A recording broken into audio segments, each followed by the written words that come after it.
Stock market is a gambling, ऐसा कहकर कितनी लोग अपनी जिंदगी की सबसे बड़ी अपॉर्चुनिटी खो देते हैं। लेकिन जो लोग मार्केट को समझ जाते हैं वो उसी जगह से अपनी फाइनेंशियल फ्रीडम लिख लेते हैं। अगर आप भी इस गिरते हुए मार्केट के डर से इन्वेस्टिंग से दूर भाग रहे हैं तो आप एक बड़ी अपॉर्चुनिटी मिस कर रहे हैं। जरा पूछिए उन लोगों से जिन्होंने 2020 के कोरोना डिप में इन्वेस्ट नहीं किया। उन्होंने सोचा कि मार्केट और गिरेगा, लेकिन वो कभी किसी स्टॉक को खरीद ही नहीं पाए। और जब 2024 तक सभी स्टॉक्स अपने पीक पर थे तो उन्हें सिर्फ और सिर्फ रिग्रेट ही हुआ होगा। क्या आप भी काश वाली फीलिंग से दूर रहना चाहते हैं? क्या आप 2025 की मार्केट गिरावट को एक न्यू अपॉर्चुनिटी में बदलना चाहते हैं? अगर इसका आंसर हाँ है तो ये वीडियो आपके लिए है। तो आज मैं आपको दिखाने वाला हूँ कि कैसे 5 स्टॉक्स का एक वेल डाइवर्सिफाइड पोर्टफोलियो क्रिएट किया जाए जो मार्केट गिरावट की इस अपॉर्चुनिटी को एक नई अपॉर्चुनिटी में कन्वर्ट कर दे। आपने हर्षद मेहता की एक बात तो जरूर सुनी होगी। लोग मुझसे हमेशा टिप मांगते रहते हैं इन्वेस्टमेंट से। वैसे मुफ्त में मैं किसी को टिप देता नहीं, पर क्योंकि आज इंडिया का मार्केट खुला है, मुहूर्त वाली टिप देता हूं। इन्वेस्ट इन इंडिया, इंडिया पे लगा दो, क्योंकि इंडिया का भाव बढ़ने वाला है। अगर आप भी फाइनेंशियल फ्रीडम चाहते हैं तो ये वीडियो आपके लिए है, तो बने रहिए एंड तक द स्विंग एकेडमी के साथ।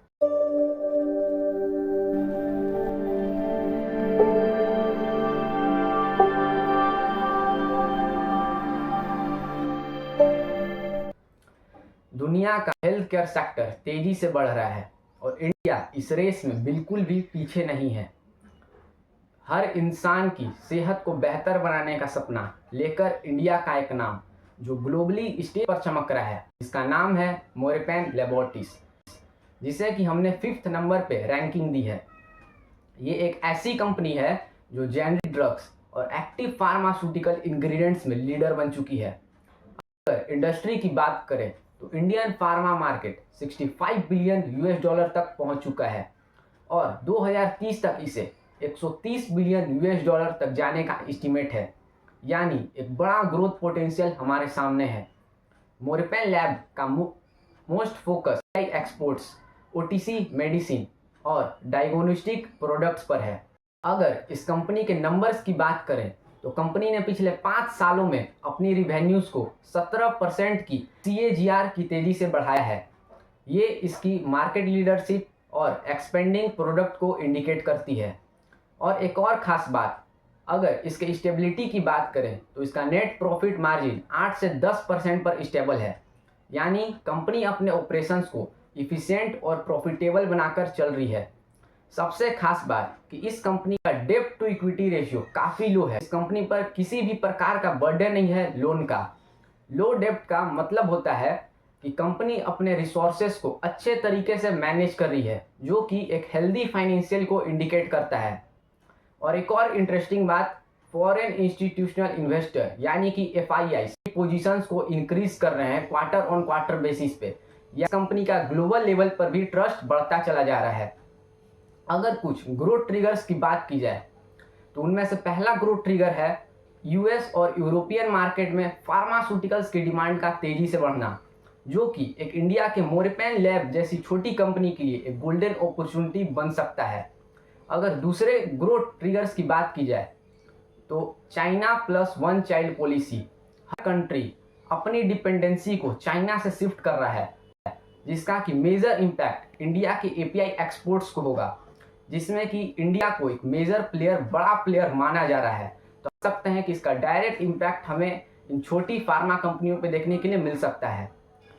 हर इन्वेस्टमेंट के साथ कुछ ना कुछ रिस्क भी होते हैं, तो मोरेपैन लैब का जो कंपटीशन है वो फार्मास्यूटिकल जियांट्स जैसे कि सन फार्मा और डीवीस लैब जैसी बड़ी कंपनियों का सामना करना पड़ता है। रॉ मटेरियल्स के प्राइस में फ्लक्चुएशन होने की वजह से इसके अगर इनपुट कॉस्ट में अगर इंक्रीजमेंट होती है तो उसका सीधा इम्पैक्ट हमें इसके प्रॉफिट मार्जिन में देखने के लिए मिल सकता है, जो कि इसके रिस्क फैक्टर्स में शामिल हैं। ये रिस्क शॉर्ट टर्म हो सकते हैं, लेकिन लॉन्ग टर्म इन्वेस्टर्स को भी पहले से प्रिपेयर रहना चाहिए।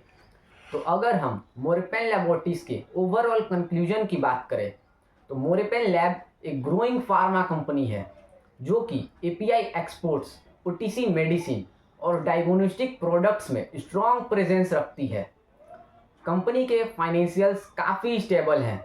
लॉन्ग टर्म इन्वेस्टर के लिए ग्रोथ पोटेंशियल काफ़ी अच्छा है, बट वैल्यूएशन और मार्केट ट्रेंड्स को समझना काफ़ी ज़रूरी है, जिसके ऊपर की हमने एक डिटेल में वीडियो बनाई है, जिसका कि लिंक आपको डिस्क्रिप्शन बॉक्स में मिल जाएगा। तो इस स्टॉक को आप अपने रडार में रख सकते हैं। आप चाहे स्टॉक मार्केट में नए हो या एक एक्सपीरियंस ट्रेडर, एक चीज़ जो सबके पास होती है वो है डीमैट अकाउंट, और उसी का किंग है सीडीएसएल, जिससे कि हमने 4th नंबर पे रैंकिंग दी है। सीडीएसएल इंडिया का लार्जेस्ट सिक्योरिटीज डिपॉजिटरी है जो लाखों इन्वेस्टर्स के शेयर्स को सिक्योरली होल्ड करता है। यानी कि स्टॉक मार्केट जितना ग्रो करेगा, सीडीएसएल की वैल्यूज स्ट्रीम्स उतनी बढ़ेगी। अगर इंडस्ट्री की बात करें तो रिटेल इन्वेस्टर का पार्टिसिपेशन कंटिन्यूसली बढ़ रहा है। इंडिया में current demat account 14 CR plus हो चुके हैं। सीडीएसएल एक मोनोपोली नहीं बट एक डिवोपोली टाइप की कंपनी है। यानी कि जिस सेक्टर में कंपनी काम करती है उस सेक्टर का मार्केट में सिर्फ और सिर्फ 2 ही शेयर्स हैं। पहला है सीडीएसएल और वहीं दूसरा है एचडीएल, जो कि अभी हमारे भारतीय शेयर बाजार एनएससी और बीएसई पर लिस्टेड नहीं है। इसका भी आईपीओ का काम जारी है, जो कि आपको 1 से 2 महीने के अंदर देखने के लिए मिल जाएगा। और बात करें इसके फाइनेंशियल्स की तो सीडीएसएल ने पिछले 5 सालों में अपने रिवेन्यूज को 33% की CAGR की तेजी से बढ़ाता है। ये इनकी मार्केट लीडरशिप और एक्सपेंडिंग सर्विसेज को इंडिकेट करती है। और बात करें स्टेबिलिटी की तो इसका नेट प्रॉफिट मार्जिन 60% प्लस का है।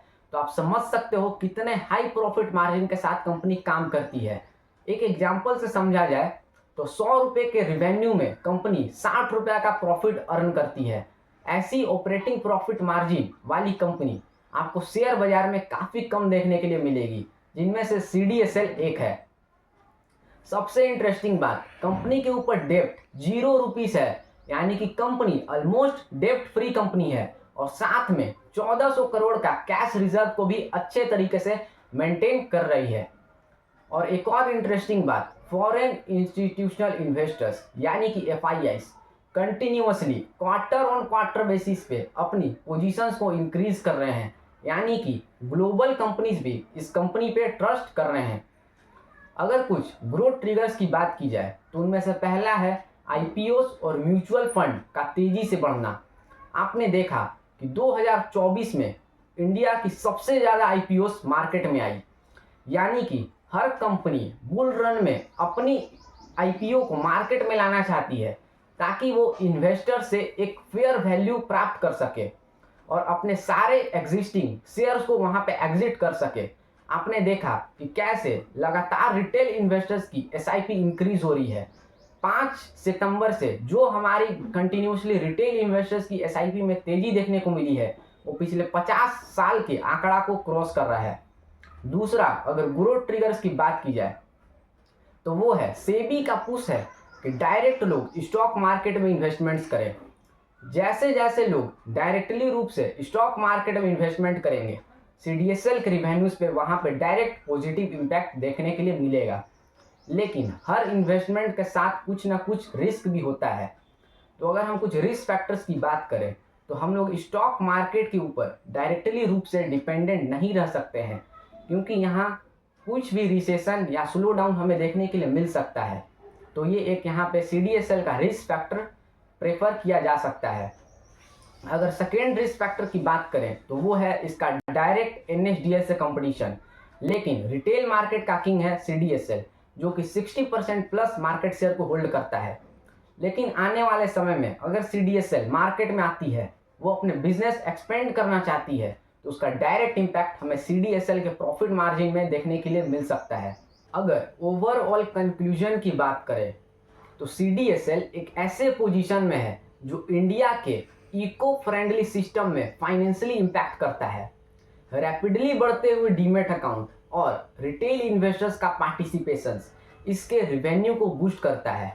तो ये स्टॉक उन इन्वेस्टर्स के लिए बेस्ट है जो कंसिस्टेंस और स्टेबल रिटर्न्स ढूंढ रहे हैं और लॉन्ग टर्म इन्वेस्टमेंट्स की तलाश में हैं, तो इस स्टॉक्स को भी आप अपने वॉच लिस्ट में ऐड करके रख सकते हो। जब भी इंडिया के एनर्जी फ्यूचर की बात आती है तो एक नाम सबसे आगे रहता है, वो है टाटा पावर, जिसे हमने 3rd नंबर पे रैंकिंग दी है। टाटा पावर जनरेशन के साथ साथ charging infrastructure, renewable energy, smart grid and EV infrastructure में लीडर बन रहा है। अगर इंडस्ट्री की बात करें तो इंडिया में एनर्जी सेक्टर 2025 में 1.5x की तेजी से बढ़ने वाला है, यानी कि 1 से 2 साल में हमें 50% की तेजी यहाँ पे देखने के लिए मिलेगी। ईवी मार्केट बूम कर रहा है। आपने देखा कि कैसे 50,000 करोड़ का बजट ईवी मार्केट के लिए इस साल एलोकेट किया गया है, जिसका सीधा का सीधा impact in power generation company को हमें देखने के लिए मिल सकता है।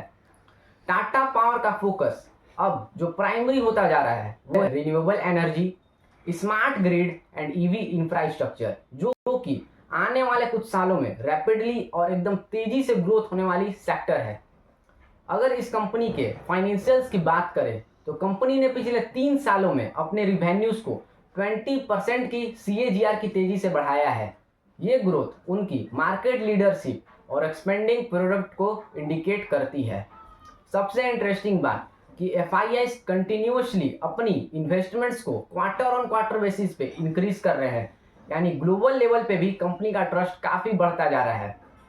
और एक और इंटरेस्टिंग बात यह है कि कंपनी डेब्ट रिडक्शन स्ट्रेटजी को काफ़ी अच्छे तरीके से फॉलो कर रही है, यानी कि कोई भी अगर पावर वाली कंपनी है जस्ट लाइक अ टाटा पावर, तो किसी भी प्रोजेक्ट को बनाने के लिए हैवी इन्वेस्टमेंट की ज़रूरत होती है, जिसका कि बेनिफिट आने वाले 5 से 10 साल में हमें देखने के लिए मिलता है।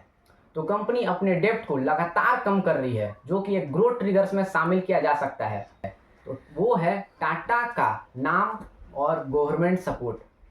टाटा पावर एशिया के ट्रस्टेड फंड हाउसेस में से एक है, यानी कि एक ट्रस्टेड कंपनी है पूरे के पूरे वर्ल्ड की, जो कि इसके ग्रोथ ट्रिगर्स में शामिल हो जाती है। And second growth triggers is EV charging station expansion. 50,000 plus station यहाँ पे फैसिलिटी प्रोवाइड करना है इंडिया को, जिसमें कि टाटा पावर यहाँ पे नंबर 1 पे आता है, जिसे कि सबसे ज़्यादा यहाँ पे ईवी चार्जिंग स्टेशन की फैसिलिटीज़ प्रोवाइड की जाएगी, यानी कि सबसे ज़्यादा ईवी चार्जिंग स्टेशन का जो भी मैनेजमेंट है, जो भी काम करना है उसके लिए, उसका सबसे ज़्यादा यहाँ पे बिजनेस डीलिंग टाटा पावर के साथ किया जाएगा।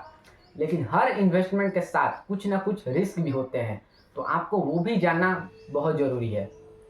टाटा पावर जिस इंडस्ट्री में काम करती है, पावर जनरेशन में, अपने रिन्यूएबल एनर्जी के शिफ्ट के साथ ये एक डाइवर्सिफाइड स्ट्रॉन्ग स्टॉक बन चुकी है, जिसके लिए एक स्ट्रॉन्ग इंसेंटिव कैपिटल चाहिए, जो कि इसका एक रिस्क फैक्टर हो जाता है। क्योंकि अगर पावर जनरेशन कंपनी अपनी प्रोजेक्ट्स में काम करती है तो उससे वहाँ पे रिटर्न मिलने की चांसेस जो है वो 5 से 10 साल के बाद होती है, क्योंकि 5 साल वो लगातार इन्वेस्ट करती है और उसके रिटर्न्स उसे 5 साल के बाद मिलते हैं। तो ये इसका एक रिस्क फैक्टर हो जाता है, क्योंकि एक कैपिटल इंटेंसिव इंडस्ट्री में शामिल है। अगर सेकेंड रिस्क फैक्टर्स की बात की जाए तो वो है ग्लोबली रिन्यूएबल एनर्जी के टैरिफ्स का इम्पैक्ट हमें इस स्टॉक पे देखने के लिए मिल सकता है। अगर ओवरऑल कंक्लूजन की बात की जाए तो टाटा पावर एक एनर्जी सेक्टर के साथ साथ रिन्यूएबल एनर्जी में शिफ्टनेस को इंक्रीज कर रहा है, जिसका कि हमें स्ट्रॉन्ग इम्पैक्ट इस स्टॉक पे आने के लिए मिल सकता है। Tata power EV charging infrastructure में तेजी से आगे बढ़ रहा है। अगर आप एक ऐसे स्टॉक की तलाश में हैं जो कि लॉन्ग टर्म इन्वेस्टमेंट के साथ आपको एक अच्छा रिटर्न्स दे, तो ये स्टॉक आपके लिए बेस्ट हो सकता है। तो इस स्टॉक को आप अपने वॉच लिस्ट में ऐड करके रख सकते हैं। इंडिया की ग्रीन रिवॉल्यूशन एनर्जी में एक ऐसा स्टॉक जो अभी अंडर वैल्यूड है, लेकिन आने वाले कुछ सालों में आपको मल्टी बैगर रिटर्न दे सकता है, की नाम है इरेडा, जिसे कि हमने सेकेंड नंबर पे रैंकिंग दी है। इरेडा एक गवर्नमेंट बैक्ड कंपनी है जो फाइनेंस इंडस्ट्री में रिन्यूएबल एनर्जी को फाइनेंस करती है। मोदी गवर्नमेंट की नेट प्रॉफिट की वजह से इरेडा रिन्यूएबल एनर्जी की फाइनेंसिंग इंडस्ट्री में लीडर बन सकता है। अगर इंडस्ट्री की बात करें तो इंडिया ने 2030 तक 500 गीगावाट कैपेसिटी प्रोवाइड करना स्टार्ट किया है। गवर्नमेंट की ग्रीन एनर्जी पॉलिसीज इस सेक्टर को बूस्ट कर रही है। अगर इस कंपनी के फाइनेंशियल्स की बात करें तो कंपनी ने पिछले 5 सालों में अपने नेट प्रॉफिट को 20% से मेंटेन रखा है, एक पीएसयू कंपनी होने के बावजूद भी। इस कंपनी का मार्केट कैप है लगभग 40,000 करोड़ के आसपास का। वहीं पे इसका लोन बुक यानी कि इसका ऑर्डर बुक 50,000 करोड़ प्लस का है, जो कि इसकी मार्केट लीडरशिप को एक्सपेंड करती है। सबसे खास बात कि FIIs continuously quarter on quarter basis पे इस कंपनी में अपनी स्टेक को इंक्रीज कर रहे हैं। अगर कुछ ग्रोथ ट्रिगर्स की बात की जाए तो वो है, अगर आने वाले समय में Premier Energies and Suzlon Energy को रिन्यूएबल एनर्जी के फील्ड में कोई भी नए प्रोजेक्ट स्टार्ट करने हैं तो उनको फाइनेंस इरेडा ही करेगी, जिसका कि सीधा इम्पैक्ट हमें आने वाले कुछ सालों में देखने के लिए मिल सकता है और ये अपने आसमान में जा सकता है। ठीक है, तो अगर रिस्क फैक्टर की बात की जाए तो वो है पीएसयू स्टॉक होने के कारण हमेशा पॉलिसीज रिस्क रहेंगे एंड लोन डिफॉल्ट का रिस्क इस कंपनी पे बना रह सकता है। तो अगर हम इरेडा का ओवरऑल कंक्लूजन की बात करें तो ये एक ऐसी कंपनी है जो ईवी प्रोजेक्ट्स को फाइनेंस करने का काम करती है। तो अगर आप अभी से ईवी प्रोजेक्ट को आने वाले सालों में आगे जाते हुए देख पा रहे हैं तो उनको फाइनेंस को भी देखना पड़ेगा कि वो कंपनी फाइनेंस कहाँ से ले रही है। तो आप इस स्टॉक को अपने वॉच लिस्ट में ऐड करके जरूर रख सकते हैं। और फाइनली नंबर 1 पे एक ऐसा स्टॉक जो इंडिया का लार्जेस्ट सोलर पैनल मैन्युफैक्चर है, इसका नाम है worry energies, one of the most my favourite stock. Bharat में रिन्यूएबल एनर्जी का एक मेजर हिस्सा इसी स्टॉक से जुड़ चुका है, क्योंकि एफआईआईज इसमें एग्रेसिवली इन्वेस्ट कर रहे हैं। हर क्वार्टर ऑन क्वार्टर बेसिस पे एफआईआईज इसमें लगातार अपनी पोजीशंस को इंक्रीज कर रहे हैं। अगर इंडस्ट्री की बात करें तो रिन्यूएबल एनर्जी 2030 तक जो इसका मार्केट कैप है वो 1.5 लाख करोड़ प्लस का होने वाला है, जिसमें कि वॉरी एनर्जीज का सिंगल जो परसेंटेज है वो 30% प्लस मार्केट शेयर है। अगर इस कंपनी के फाइनेंशियल्स की बात करें तो कंपनी ने पिछले 3 सालों में 80% की CAGR की तेजी से अपने रिवेन्यूज को इंक्रीज किया है। ये इनकी मार्केट लीडरशिप और एक्सपेंडिंग प्रोडक्ट को इंडिकेट करती है। और बात करें स्टेबिलिटी की तो कंपनी का जो अभी मार्केट कैप है वो 60,000 करोड़ का है, और वहीं पे जो सिर्फ और सिर्फ पाइपलाइन बिजनेस इनका ऑर्डर बुक है वो 15,000 करोड़ के आसपास का है। मतलब कि 25% तो सिर्फ और सिर्फ अभी ऑर्डर मिले हुए पाइपलाइन बिजनेस का। अभी जैसे जैसे ज़्यादा समर सीजन आते रहेगा, हमारे करीब आएगा, वैसे वैसे इस कंपनी की असली ताकत, असली पोटेंशियल्स आपको पता चलेगी। एफआईआईज लगातार इसमें अपनी पोजीशंस को इंक्रीज कर रहे हैं। ये डेटा अभी आपको स्क्रीनर पे नहीं मिलेगा क्योंकि मैंने इसे हिडन वेबसाइट से क्लिक किया है। तो अगर उस वेबसाइट का नाम आपको जानना है तो आप कमेंट में हिडन टाइप करें, जिसमें कि आपको उसका मैं नाम सेंड कर दूंगा। अगर कुछ ग्रोथ ट्रिगर्स की बात की जाए तो कंपनी इंटरनली बिजनेस के साथ साथ अपने बिजनेस को नेशनल लेवल पे और इंटरनेशनल लेवल पे करती है, यानी कि एक कंपनी मल्टीनेशनल कंपनी है। इस कंपनी का जो भी एक्सपोर्ट सेल्स है उसका 57% ऑफ परसेंटेज सिंगल यूएसए से आता है। अगर कुछ रिस्क फैक्टर्स की बात करें तो इस कंपनी का जो डायरेक्ट कंपटीशन है वो चाइना का सस्ते सोलर पैनल मैन्युफैक्चर से है। आपको पता होगा कि चाइना पहले से ही किसी भी चीज़ का कॉपी करने में सबसे आगे रहा है, तो उसी में इनका मेजर कंपटीशन हो जाता है। और सेकेंड रिस्क फैक्टर है इंपोर्ट ड्यूटी का टैरिफ में चेंजेस आना। ये रिस्क शॉर्ट टर्म हो सकते हैं, लेकिन लॉन्ग टर्म इन्वेस्टर्स को भी पहले से प्रिपेयर रहना चाहिए। अगर हम वॉरी एनर्जीज के ओवरऑल कंक्लूजन की बात करें तो वॉरी एनर्जीज इंडिया की लार्जेस्ट सोलर पैनल मैन्युफैक्चर है, जो कि 30% ऑफ प्लस मार्केट शेयर खुद हैंडल करती है। तो अगर आपको एनर्जी सेक्टर का फ्यूचर आने वाले कुछ सालों में दिख रहा है तो आप इस स्टॉक में इन्वेस्ट कर सकते हैं। जो अभी इसका आपको फेयर प्राइस है वो आपको 2100 से 2200 के लेवल में देखने के लिए मिल जाएगा। इस स्टॉक का मेरा पर्सनली टारगेट 4000 प्लस का है 2026 के एंड तक। तो आपकी क्या राय है कमेंट सेक्शन में ज़रूर बताइए। तो ये थे हमारे 5 ऐसे स्टॉक्स जो 2025 में रॉकेट बन सकते हैं। आपने देखा कि कैसे CDSL, Tata power, worry energies, IREDA and Morepen laboratory अपने रिस्पेक्टिव सेक्टर्स में लीडर बन चुकी है। अगर आप भी 2025 की इस मार्केट गिरावट को बदलना चाहते हैं एक न्यू अपॉर्चुनिटी में, तो ये सभी स्टॉक्स आपके रडार पे होने चाहिए। लेकिन याद रहे, किसी भी स्टॉक्स में इन्वेस्ट करने से पहले अपनी रिसर्च करें और लॉन्ग टर्म विजन के साथ इन्वेस्टमेंट करें। तो आपको इन 5 स्टॉक्स में से सबसे ज़्यादा कौन पसंद आया? क्या आपके पास पहले से भी कोई स्टॉक है? तो कमेंट सेक्शन में ज़रूर बताइए। और ऐसे ही पावरफुल एंड नॉलेजेबल वीडियो को लाइक करें, शेयर करें और इस चैनल को सब्सक्राइब करें ताकि ऐसे नॉलेजेबल वीडियो सबसे पहले आप तक पहुँचे। तो मिलते हैं नेक्स्ट वीडियो में। Invest smart, stay ahead. जय हिंद।